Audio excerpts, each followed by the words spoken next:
Di ba ang daming tao sa loob pero wala daw tatanggap ng notice ng hearing? Ayaw na lang tanggapin eh, wala daw tatanggap kahit na obviously ang daming tao sa loob. Baka guilty, kaya ganyan nagtatago at ayaw humarap.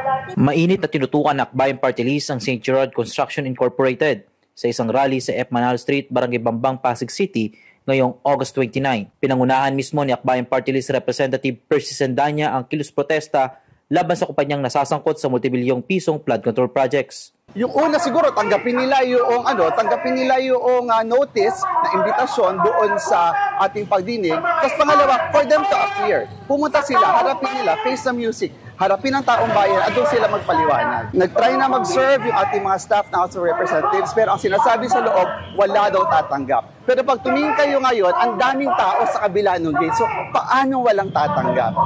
Sakto naman yung address ng residents. So, hindi natin maintindihan bakit walang gustong tumanggap sa kanila. Mukhang may instruction talaga na wag tanggapin. So, talagang umiiwas sa accountability. Panawagan ng grupo, humarap ang SGC sa committee hearing ng mababang kapulungan at sagutin ang mga issue ng umunoy irregularidad at ghost projects. Gihit ng Akbayan, ilang ulit na nagpadala ng sulat ng Kamara sa kumpanya, subalit wala raw tumatanggap nito. Alam naman natin na sa dulo, malalaman natin yan dito sa mga ginagawang pandinig. Pero itong refusal nila to participate dito sa processes for accountability, baka guilty, kaya ganyan nagtatago at ayaw humarap. Kukulitin talaga natin sila for them to appear sa Kongreso at humarap. Face the music, huwag magtago. Papasapin na natin sila at dadaanan natin yung proseso ng House of Representatives.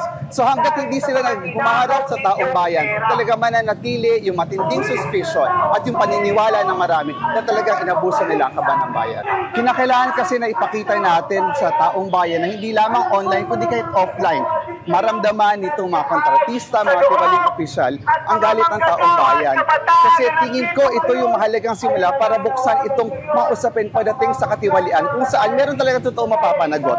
Hindi lamang bubuksan kundi merong dulo na pananagutan. Asukatan para sa akin kung magiging successful itong ginagawa ngayon ng pamahalaan ay kung meron ba mapaparusahan at mas mahalaga, may mababawi pa doon sa mga ninakaw sa kaban ng taong bayan. Gayunpaman, ilan sa mga dumalo sa rally ang amin ding nakausap ngunit aminado silang hindi batid ang detalye ng ipinadalang sulat ng House of Representatives. Luis ng taong bayan! Antayan! Antayan! Luis ng taong bayan! Antayan! Antayan! Samantala, nanatiling tikom ang pamunuan ng St. Gerard Construction at walang tugon sa mga paratang. Sinubukan ding hinga na pahayag ang pulisya at barangay officials, ngunit tumanggi ang mga ito na magbigay ng komento. Para sa Akbayan, hindi matatahimik ang issue hanggat hindi humaharap ang SGC sa pagdinig ng Kamara.